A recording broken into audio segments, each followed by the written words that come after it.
Hello, everybody. This is the Dream It Alive show. I'm your host, Ash Kumra, co-founder of DreamItAlive.com.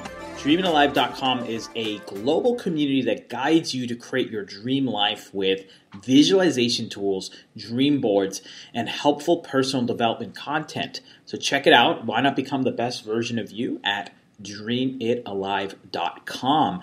Today's guest is someone who I have felt has really defied a lot of odds, someone who has really done what it takes to rise up and create a destiny of their own. Today's guest is Rain. She's an androgynous model and one of the stars behind Oxygen Network's 4-part series, Living Different, which takes a candid look at a handful of women who live their lives authentically on their own terms. Each of the 4 hour-long episodes that follow diverse narratives of 2 women on their individual journeys. If I quote what the executive vice president of original program and development, Oxygen Media, said about the show, Living Different showcases 9 strong and inspiring young women who are out to change the world by simply being themselves. These women will empower viewers as they live the truth of who and what they are, despite the questioning and obstacles from the world around them. Wow, that's a very powerful statement.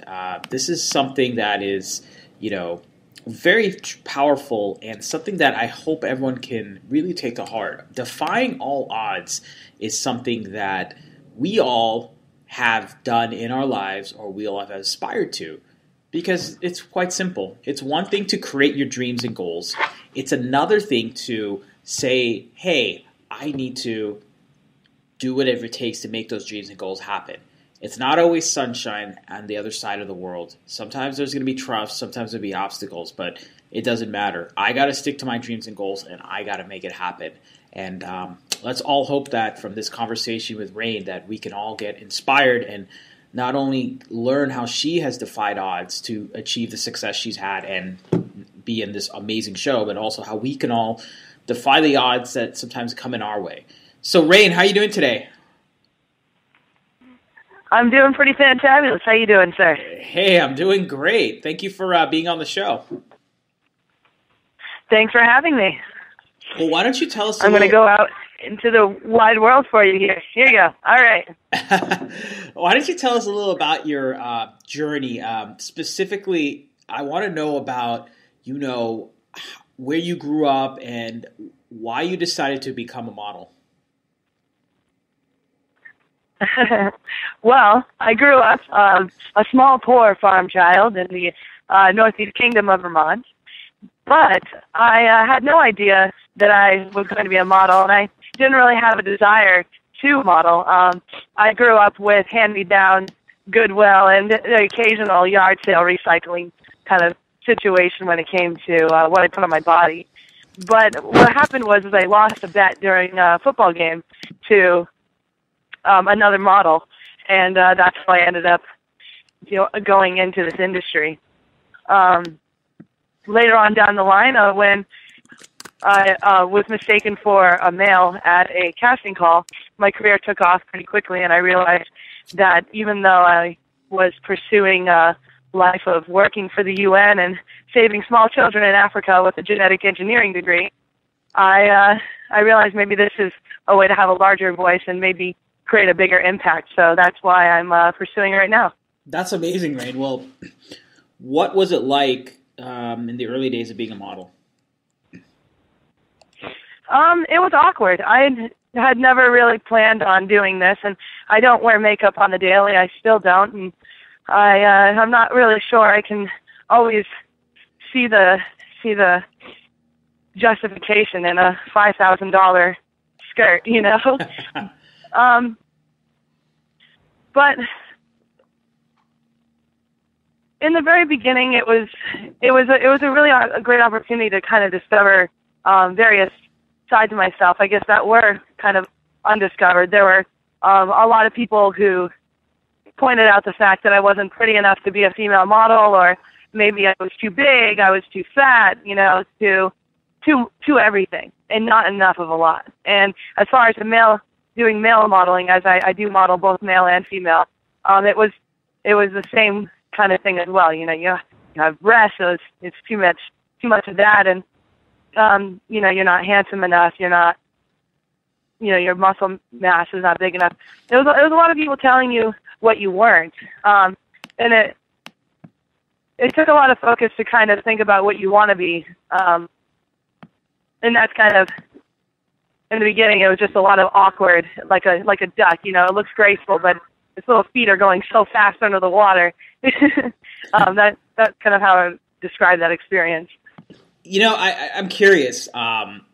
Already from just hearing your conversation, it just sounds like you've dealt with some obstacles, and you seem so casual about how you just overcome them. You're like, yeah, I dealt with this, but this is what I did, or this is what not.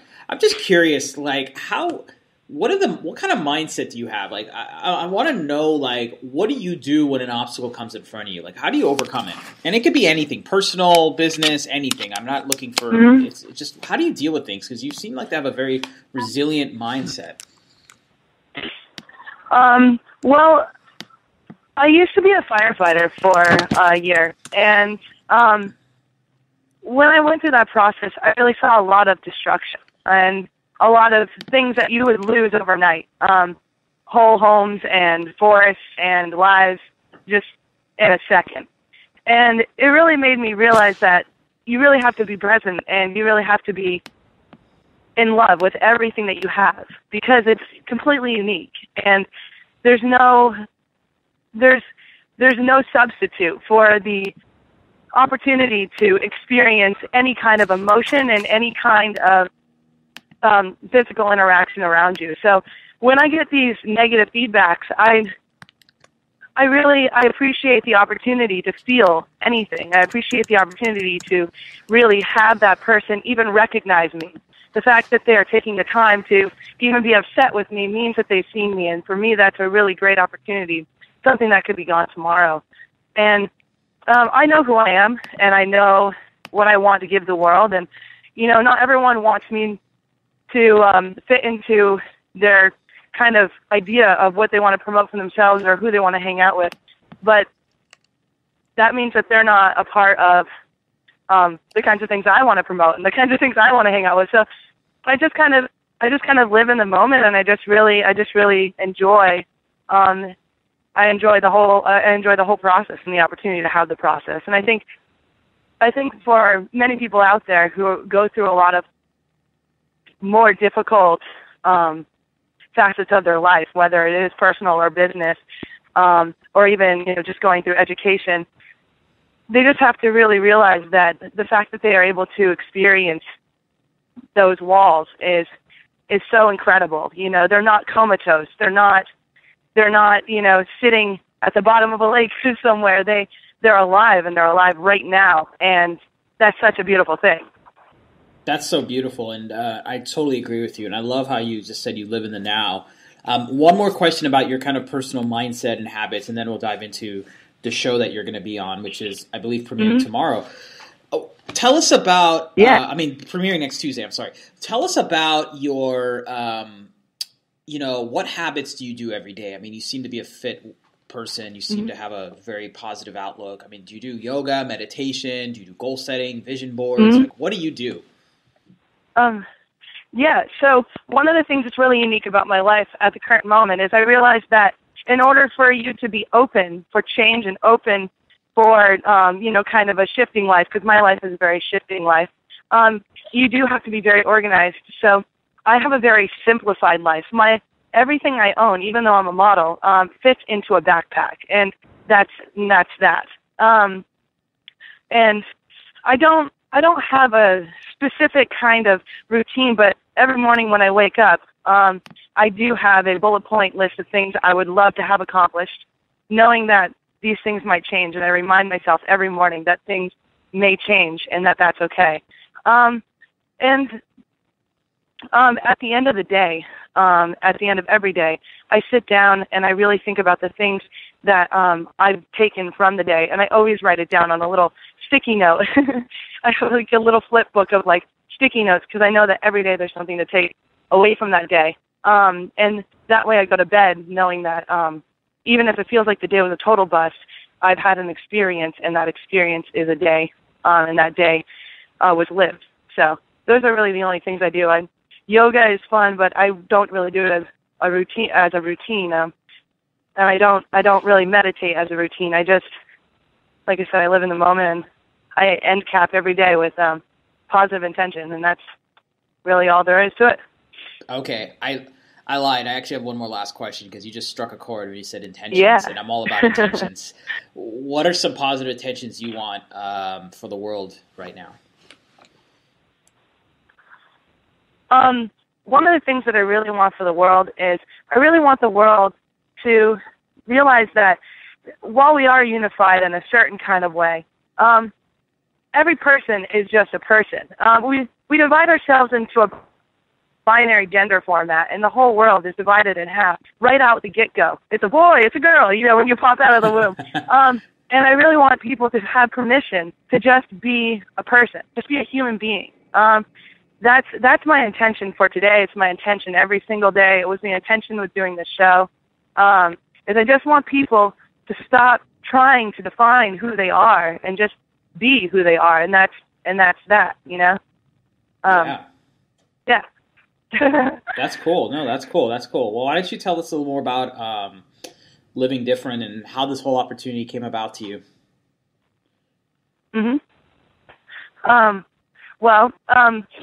The producers were looking for some unique people to throw on for the show, and they reached out to me and pitched the idea, and I sat down and I thought about it. I was a little wary at first because, whenever you do any kind of televised thing, you're worried that you might be snooky, weaved everywhere. What do you mean by someone snooky? throws a carrot at you, ranch dip in your face, someone drops a couple F-bombs. But when they talked to me about the intention of the show and how positive it was, I was really excited, and immediately told them I would do it. And the show follows the lifestyles of 9 women who have these alternatives or uniquities about them, and kind of highlights them in a positive way, and shows that women come in all shapes and sizes, and that they should be given permission to come in those shapes and sizes. Well, tell us about tell us about more about the taping and the experience. Like, what was it like being on the show? Like, walk us through it. I mean, it's not often that you get to meet someone who gets to be a star of their own show, so naturally we all want to know what's it like. Well, it was fabulous. I got so many lattes, and lots of eye contact, and actually, no, this show was very easy. It was very easy. They just really wanted to capture the real aspects of my life. So there was a lot of, who are you and what do you do? A little bit of interrogation, which was fun. A lot of bright lights. I didn't wear any makeup during the show, so when you watch it, one thing that is that a lot of models, a lot of people on television, they try to pretty up themselves. And the one thing about this show is everything is pretty raw. So for me, a basic thing is I didn't wear really any name brand clothing. I didn't wear any makeup. They just followed me around to everything I did. They followed me to everything from landscaping jobs to modeling gigs to they got to sit down with me and my father for a hot second. There was some deep, heartfelt moments and lots of eye contact again.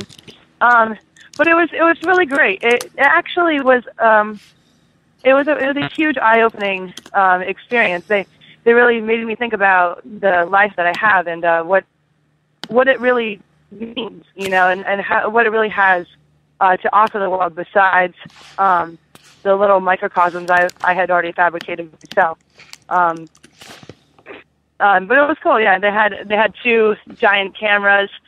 You felt really important wherever you went. There was always people staring at you, and they always, you could hail a cab really easily. That was great. Yeah, it was really wonderful.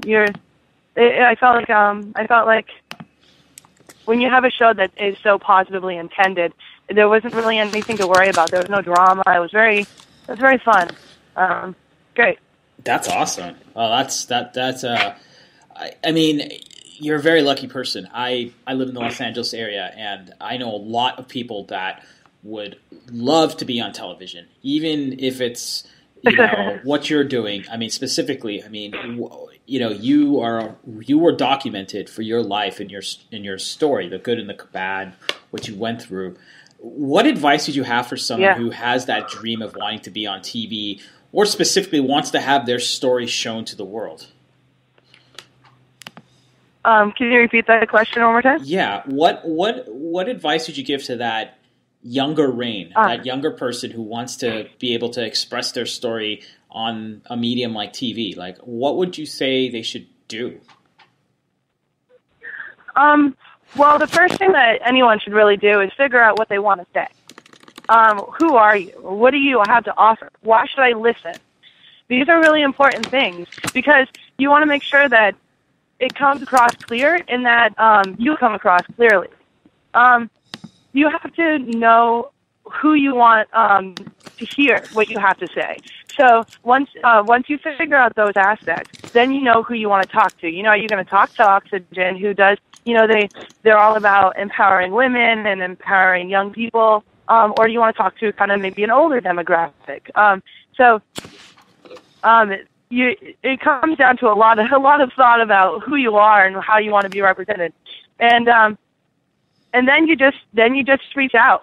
You reach out. You look for programs that reflect those values and those things that you have thought about, and you reach out and you talk to them and you ask, do you see what opportunities there are? And if you can't find one, do what I do. You make one. There's such an amazing platform of technology now out there. You don't need to be on TV anymore. You don't need to have all these other, people discover you. You can discover yourself. You can film your story. You can make your own thing. You can do something like put it on YouTube or, put it on Vimeo or something of that nature, if you really want to share your story. But if you want to get rich and famous, I can't give you advice on that one.